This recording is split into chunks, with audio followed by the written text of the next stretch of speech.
whatever I got. Okay? All right, everybody. So, what we're going to talk about today, everybody, is we're going to talk more about vectors again, but this time we're going to go over properties of vectors. Okay? That is kind of how vectors behave, etc. So, on Thursday, last Thursday, we saw kind of vector arithmetic, how to add two vectors, what happens when you multiply by a scalar, things of that nature. We also saw on Thursday what a vector actually is. Okay, so what we're going to be up to today is going over their properties. Okay, so you want to go ahead and write this down. This is properties of vector addition and scalar multiplication. Okay. All right. Some of these are fairly straightforward and should make sense. For example, okay, our first one is that given two vectors, and this would be the case for all of these properties. Okay, so given vectors u and v, okay, the first one is that u plus v equals v plus u. So that should make perfect sense, right? Vector addition is commutative, so it doesn't matter how I add two vectors together, you would end up getting the same result. Okay. Any questions there? Simple addition. So, I'm sorry? Simple addition. Simple addition, yep. All right. If we threw in a third vector, w, to this, the associative rule applies. So u plus v plus w would be equal to u plus v plus w, which is actually just equal to u plus v plus w. Okay? So again, same thing as always. Simple addition arithmetic applies. And you're actually going to find this really is the case with all of vector additions, that it doesn't do anything weird. Okay? So that first one, that's commutativity. That's associativity. Can you guess what the next two are going to be? So what were some of the other properties of addition? Do you remember? What happens if I add 0 to something? Does it change? Nope. Constant. Well, that's the same deal with vectors. Constant. Okay? If I add what's called the 0 vector to a vector, I'm just left with u. So here, 0 is the 0 vector. Okay.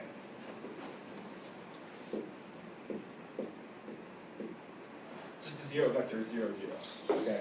So it's got no horizontal component, no vertical component. Okay. All right. Good. Now, what do you think if I add a vector to its negative? What do you think I'm going to get?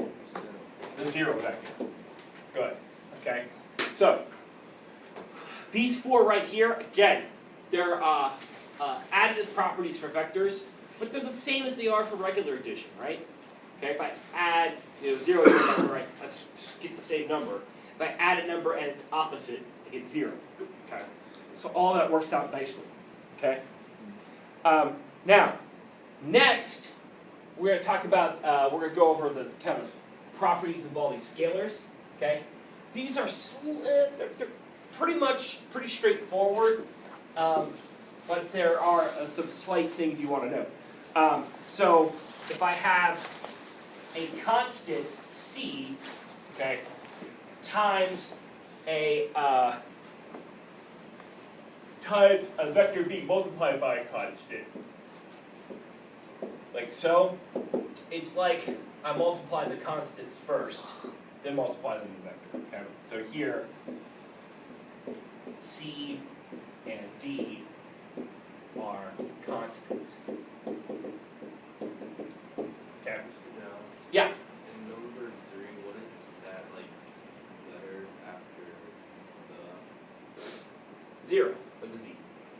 that says 0. Do you mean is and then? It is, so 0 is the 0 vector. Let me just rewrite it. Are the 0 vectors common? Or Not really. I mean, it's, they don't serve any good well, purpose? again, yeah, it's just telling you, Yeah, it's just filling in the gap. What these properties generally do is it's not so much of like, these things happen all the time. It's just kind of creates a system of addition, so that way everything works out nicely when you do things that way. Oh. Okay? I mean, how often in real life are you adding 0 to something? You hardly ever, right? However, if we didn't have the property of if I add 0 to something and it's changed its value, you would find a lot of what we do in mathematics would start acting really weird and screwy. Okay? And yes, you could totally see what happens by just ignoring certain rules or saying these certain rules exist. I think the most dramatic one is in geometry. Okay, the difference between Euclidean and non-Euclidean geometry is one postulate. Okay, from Euclid's elements that you got rid of it. It's a parallel line postulate. You got rid of that. All of a sudden, you create this entirely new branch of geometry that has some interesting and some fun results. Okay, things like you can have a triangle with 3 90-degree angles, or etc. It's all because when you get rid of the rule that parallel lines have to be equal distance. When you get rid of that rule, things get kind of fun. Okay, but yeah, so you can absolutely do that, and again, you can do that with a system like this. It's just since we're interested when we're working with vectors, we got to establish what the system is. Okay.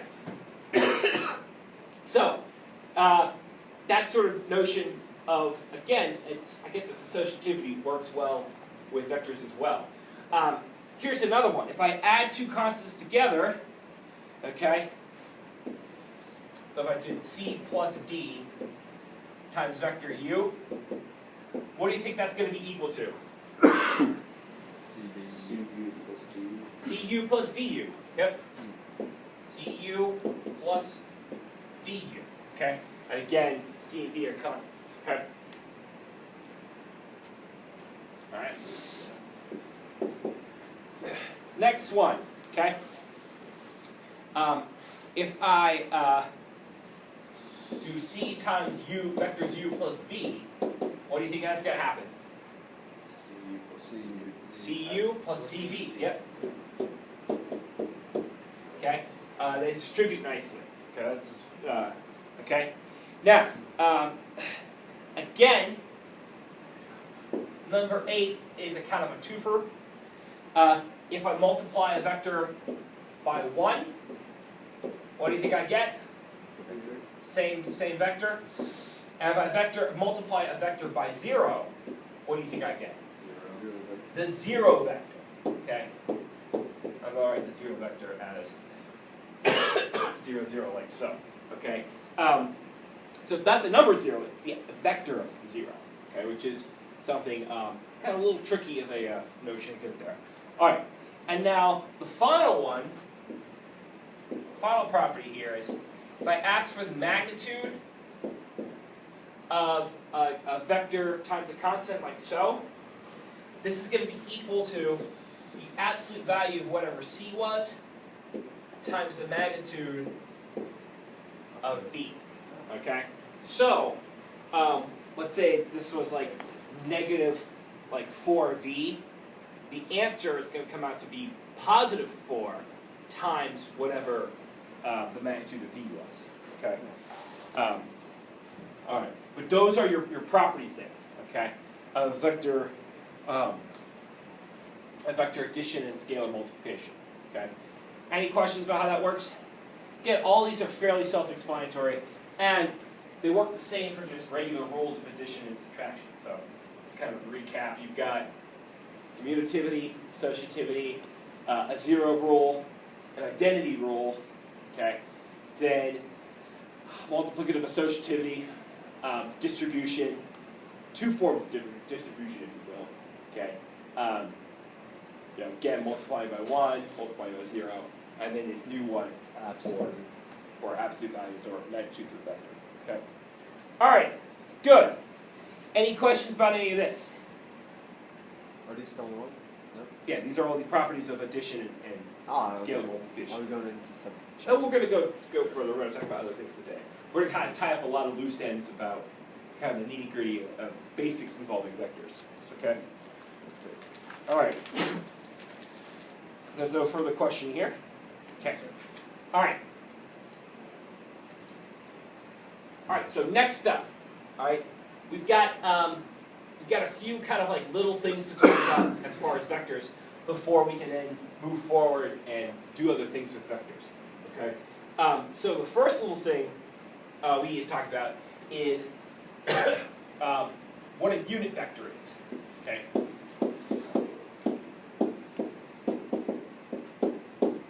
Okay. All right. So a unit vector, okay, is a vector whose magnitude is equal to 1. Okay. So a unit vector is any vector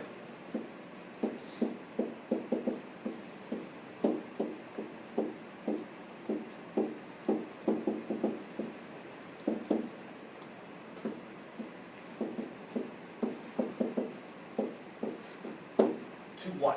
Okay. And again, the idea here is it's basically a vector of 1 unit in length, hence why it's called a unit vector. Okay. We've actually done tons of work with a unit vector before. Can anyone think of what it is? I think I mentioned this on Wednesday. The unit circle. The unit circle, the radius of the unit circle is actually a vector of unit 1. Okay, when you think about it, okay? Because what is it doing? It's pointing to a location, okay? And it's, and you've got the components, the x and the y, that go with that unit vector, okay? And it's got a, it's a direction plus a magnitude. It's just the magnitude's always 1, okay? So, if you think of these things as like that radius, you get the general sense of how they go, okay? So, sort of some examples of like a unit vector. They might be something like,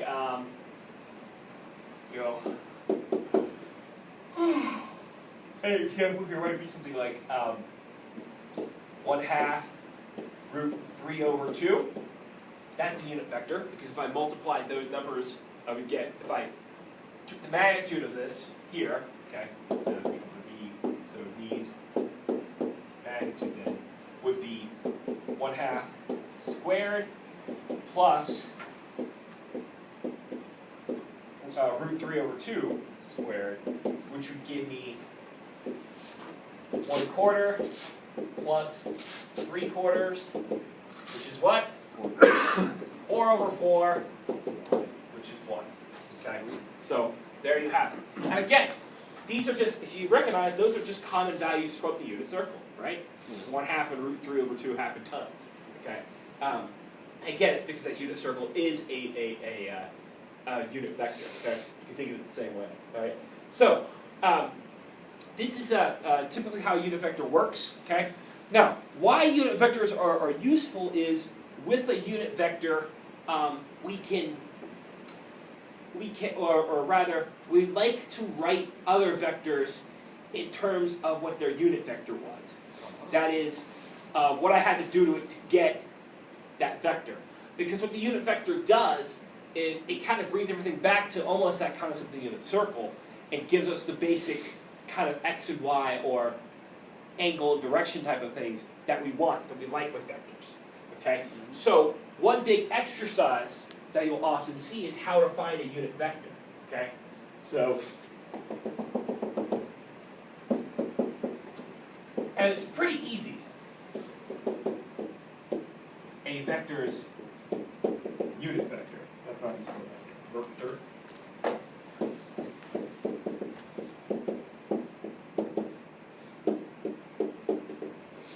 Okay. So, in this case here, all right, let's say I've got a vector u. So given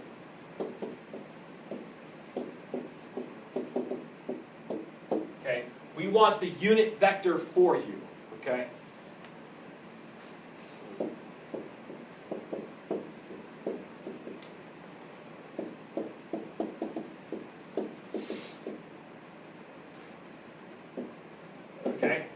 how this is going to be done is what we're going to do is we're going to take the unit vector for u is just simply going to be the vector u, okay, multiplied by 1 over its magnitude, okay? And this here would be equal to, I guess, the unit vector for u.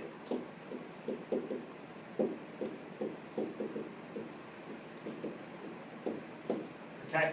So, fairly easy. We're just going to multiply u by a scalar, and the scalar is just going to be 1 over the magnitude of whatever u was.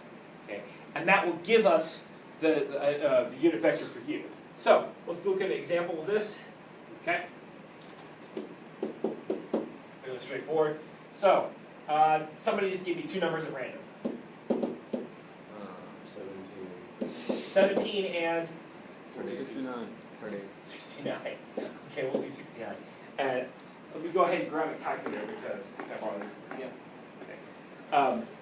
Because finding the magnitude of 17 and 69 together is going to be hard to do. Pretty big, yeah. Okay. So what I want to do first is figure out what this is here. So I'm going to take basically just use the magnitude formula. So this is going to be the square root of 17 squared plus 69 squared. Really, guys? 69? Come on, Carl. Oh, what? Jeez. It's an American thing. Okay.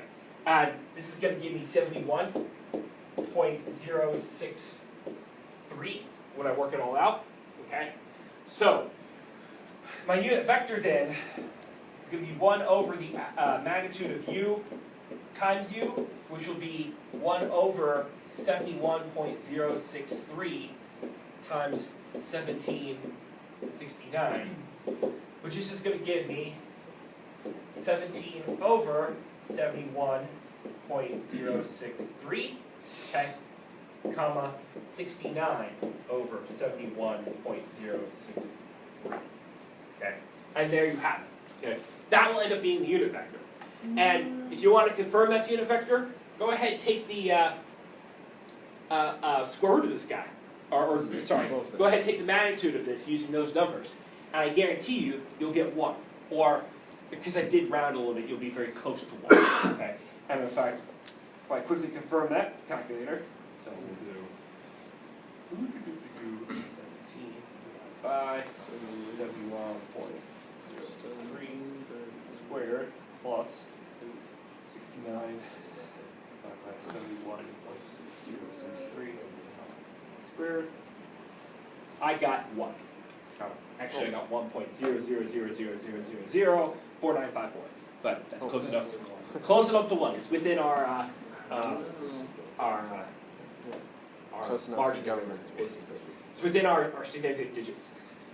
Because we're doing things in 3 decimal places, and you don't get your first one until 7 decimal places. So, That's good enough. okay, so we're good. Close enough. Close enough. Okay? That's how unit vectors work. Okay? And basically what you're doing now is, the idea now is that this vector here, this new one I just wrote, okay, basically it's in the same direction as this one. The difference though is this one's only 1 unit long, while the original one was 71.063 units long. Okay? And so now if I need to know, what's a vector in the same direction that's only 5 units long, I would just take this unit vector and multiply it by 5. Okay? Can we find out angle? Sorry? We can find out the angle here, right? Oh yeah, we could do that as well. Well, we could have always figured out the angle up here as well. But Okay. it does how those things work there. Yeah. All right. Any questions there? All right, good. So that's how unit vectors work, and you'll get some work tonight on the homework on how those things work. Okay. All right.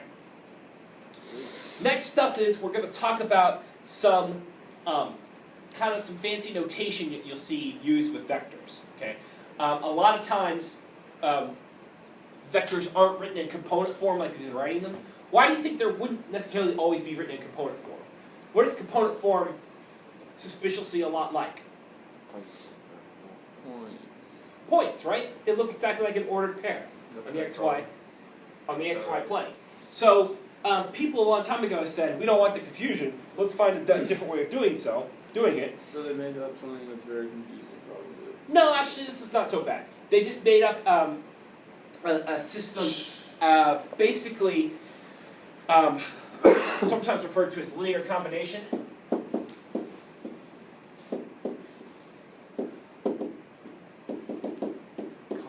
Okay. And what they've done here is they basically decided that all vectors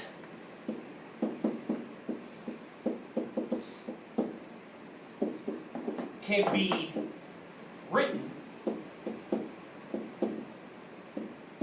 as the combination of two, okay, two unit vectors. Okay? Yeah, two unit vectors. Okay? The first unit vector, okay, is written as I, and I is equal to the unit vector 1, 0. Okay?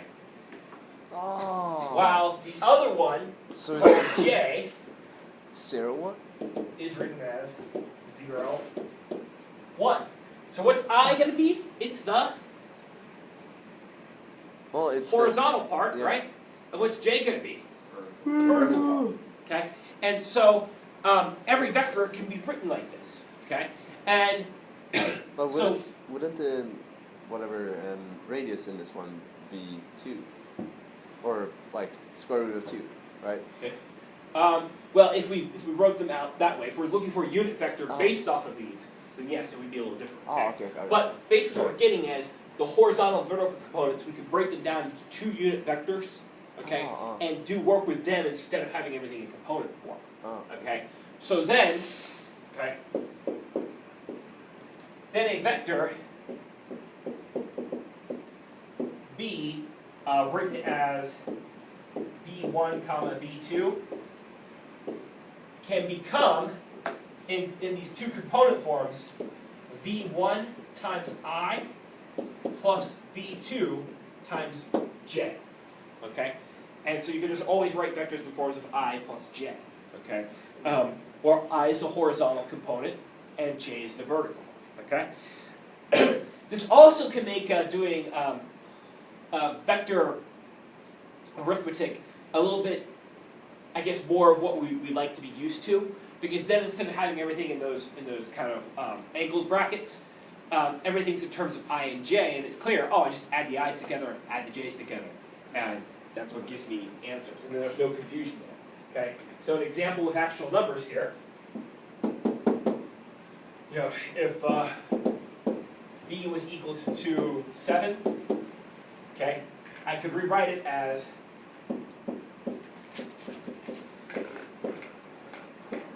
so you get rid of the 2I plus 7J. That's it. That's all there is to it. So no brackets around it. No brackets. Okay? It's just now taking the component vectors and writing them out this way. Okay? And again, how this makes vector arithmetic nice and easy. Okay? Let's say U is equal to 2I plus 6J, and V was equal to minus 4I plus 7J, okay? Then U plus V would be 2I plus 6J plus minus 4I plus 7J, okay? And that should be fairly straightforward. I'm going to add the I's together and add the J's together.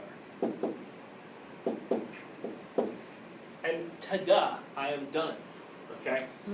Don't have to worry about square brackets, don't have to worry which one came first, which one came second. I just add my I components together and add my J components. Basically makes it exactly like we would expect from standard algebra. Probably the only thing that's confusing about this right here is we also use I as the imaginary number. Yeah. And as you're going to see here, at the tail end of this week, maybe next week, because we have a short week due to Woodbury Cup, what will happen a lot of times here is we're going to do vectors in, we'll learn how to write complex numbers in the form of a vector, and then that I kind of gets a little on the confusing side, okay? So yeah.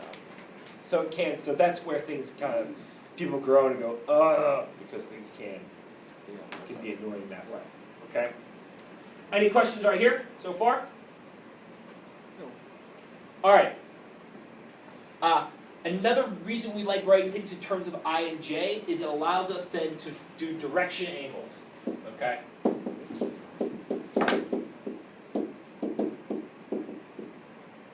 More easily. Obviously, the direction angle is just the angle based entirely off the unit circle, of where the vector is pointing. Okay, so this is the angle From the x-axis.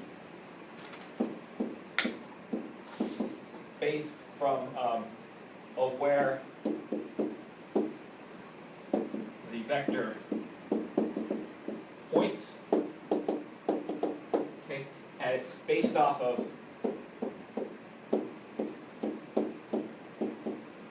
the x-axis, just like the unit circle.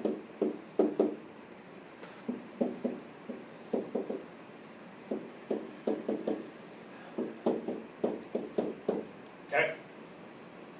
And so, how you can find, in fact, the direction angle of a vector is, in fact, you're going to use the similar things you would find in trigonometry. So if this is my vector u here, okay, pointing to this spot right there, okay, I could find the direction angle here, okay,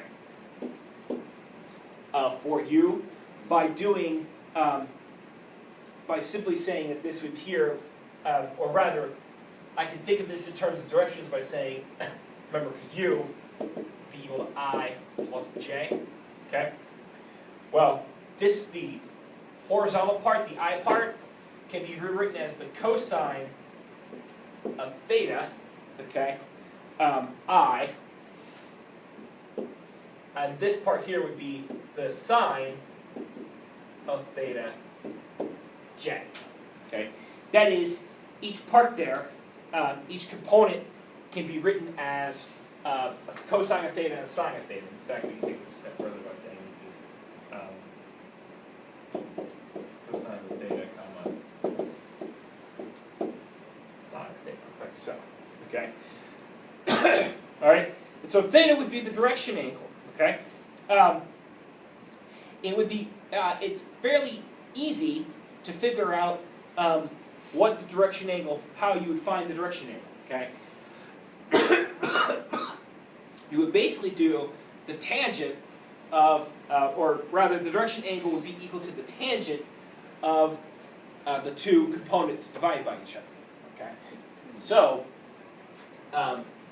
we could say that basically with very little fanfare here, we can come through and say that theta is going to be equal to the arctangent of I over j, okay? Whatever the, backwards, j over I, excuse me. Y over. Yeah, y over x. Okay, that is, the direction angle is simply put the arctangent of the vertical component divided by the horizontal component, okay? And that's how these things work out to be, okay? So, looking at an example of this again, okay? This allows us to do several things. One, it allows us to rewrite vectors, okay, in terms of the sine and the cosine, because in a vector can be written as the magnitude times the sine, or times the cosine plus magnitude times sine. So that's one kind of nice little thing about it, okay? Then the next thing about it as well is it tells us, we can then figure out things as far as directions are concerned, okay? So let's look at some examples here, all right? Okay, so the first example here might be something like, write u equals 2 to 6 in trigonometric form, is what we'll say.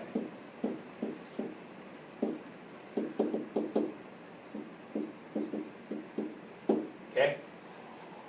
Well,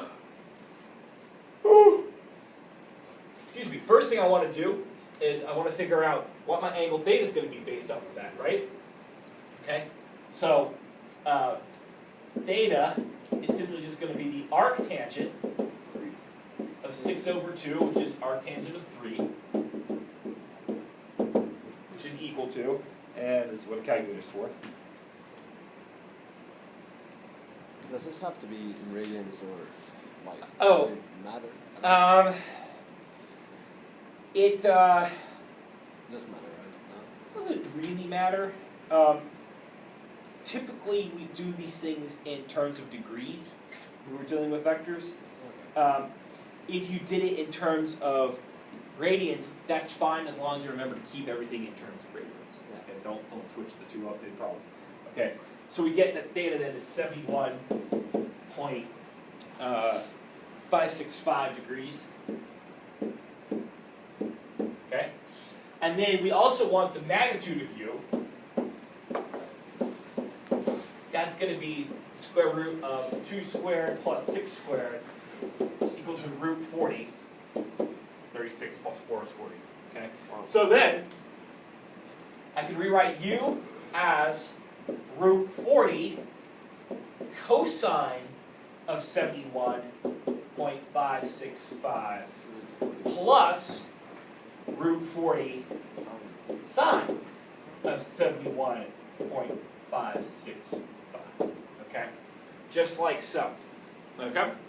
And there you have it. There's the vector now in terms of an angle and how long we've gone in that. Okay? I want to get that. Sometimes you'll see people write I and J after these. That's fine if you do so. That's okay to do it that way. Another way, too, is if you're like me, you don't want to write out the cosines and the sines fully every single time. There's an abbreviation you can use. Okay? The abbreviation is CIS. Okay? And it basically just means cosine. It actually means cosine plus I sine, and it's used for when you're doing this in. This abbreviation is typically used. Oops.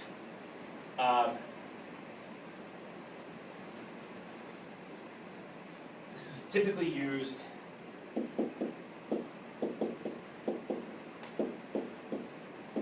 for complex numbers written in vector form.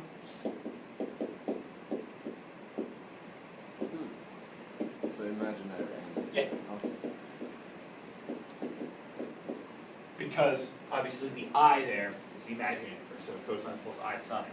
However, I don't mind terribly if you use it for a vector like this in my class, because I understand writing out cosine plus sine, writing all this out every single time we do one of these things can be very annoying. I mean, that's a lot to have to keep writing out, especially if we're doing work with it. So if you wrote this as 40 cis 71.565, I'd be okay with that. Oh, so that's it. Because that cis means cosine plus I sine. Okay. Well, it's technically not the way you're supposed to do it. So don't leave here being like, I can write my vectors like this. Because in college, if you did that, you'd be wrong. In my class, for just simply sanity's sake, just being able to write an answer out without having to bust your hand every time, you could write it on that side. Okay? Any questions there? All right, excellent. So, okay, this wraps up kind of all the little nitty-gritty little things to learn about vectors. Okay, so I'll post some homework tonight, and I'll post the homework for the rest of the week on campus tonight. And tomorrow, I think what we're going to do in class is just practice all of this. Okay, I'll have people come up with the board and do example questions, things like that. Are you So, doing a test this week? no test this week. Okay. Do you have any special things